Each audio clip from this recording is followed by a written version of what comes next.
Oh shit! Woo!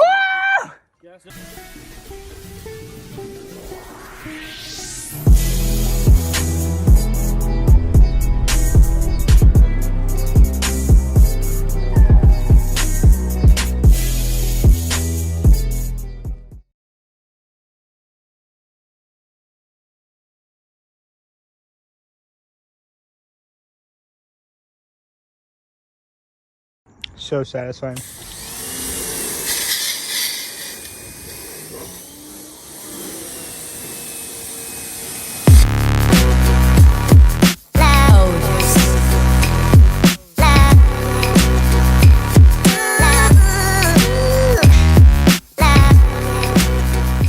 What's up, guys? Welcome back to the channel. My name is Isaiah. If you don't know who I am, this is my Miata that I'm currently in the process of putting a V8 into, specifically an LS. If you guys haven't been keeping up with the channel, welcome.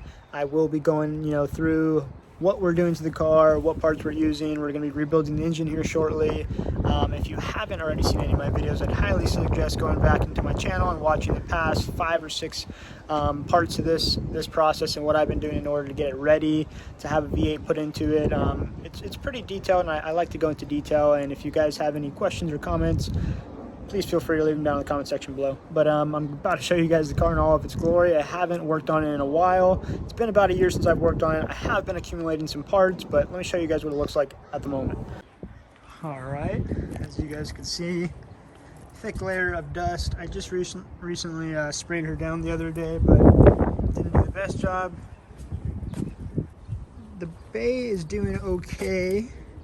As you can see, it's not really rusting out too bad. That's specifically why I wanted to primer the whole bay so it didn't rust out, because there's a lot of sanding spots. But of course, on my previous cuts, you can see that there is a bit of rust around those cuts, and that's okay. My mounts are getting a little rusty. I'm sure that is just some surface rust. I'm sure we can get that taken care of. But other than that, I live in California, so as far as actual rust, it's not too big of a deal. It's just going to be little surface rust areas from exposed metal.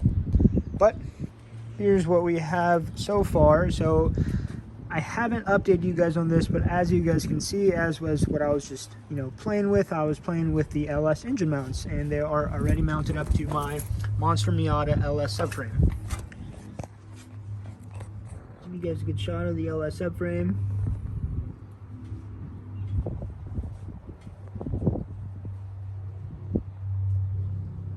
Had to clearance the trans tunnel a bit since I'll be running a CD009 transmission.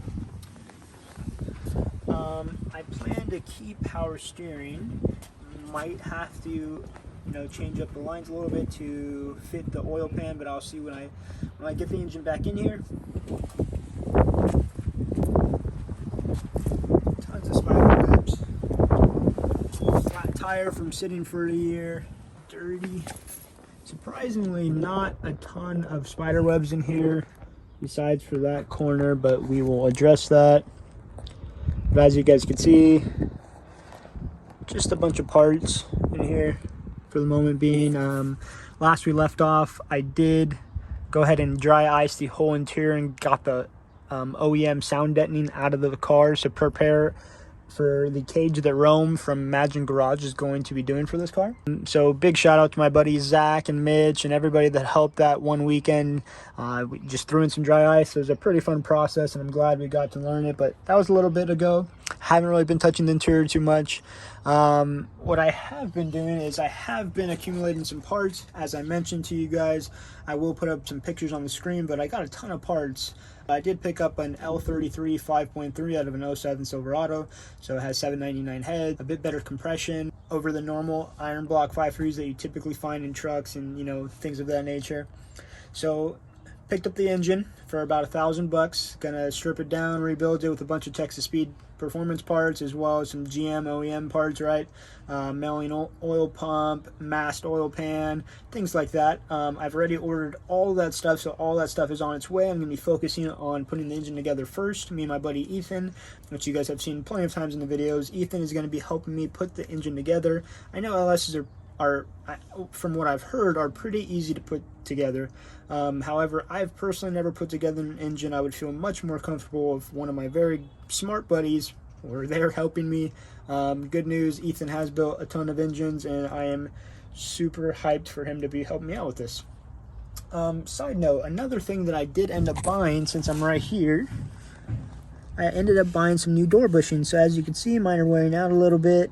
I got some, I forgot the material, but I'll put a picture up. They are from Spiked Performance. They are specifically for Miatas. They come in a ton of different colors. I happen to get mine in a beautiful blue color. I will show you guys the install of that when I get them. My radiator sitting over there. My steering wheel. I got engine. I got all the parts to rebuild the engine. Oh shit, there's a spider right there. You guys, you're gonna get fucked up later. All the parts to rebuild the engine. I got a transmission for the car. I got a CD009 marked CD number 2 on the transmission, verifying it's a CD009 trans. Goes in and out of gear easily, so you know there's nothing funky there. What the hell is this? Like I said, guys, it's been sitting for over a year. Kind of neglected it because I got another project car. But nonetheless, I also picked up a Collins Trans adapter kit for the LS to the CD, ACT clutch disc. Picked up the Holley Terminator X with the whole wiring system, got all that good stuff. 3.5-inch self-learning display. An LS6 intake manifold. I got the gaskets for the manifold. I also got a GK Tech CD009 shifter relocation. I need to order a T56 bell housing. I need to order an ACT pressure plate, as well as like a Jegs flywheel or something simple. I need to buy the whole clutch slaves system for that, get that all squared away.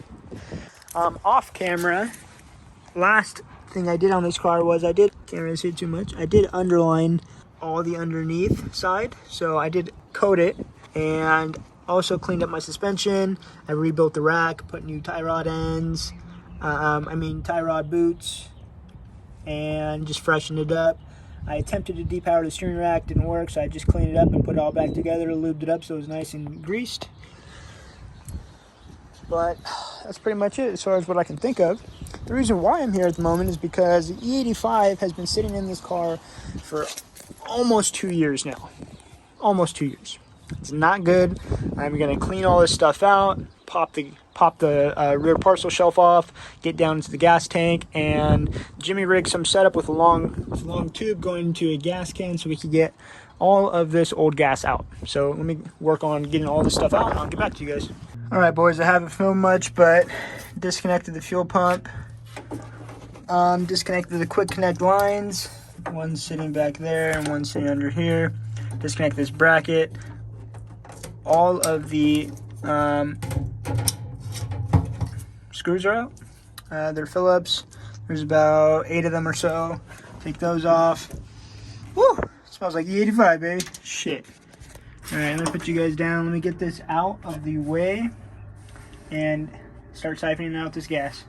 I don't think it's that bad. Alright, just to show you guys what I'm using, I picked up a transfer fluid pump from AutoZone. It's about 20 bucks and a 5-gallon jug.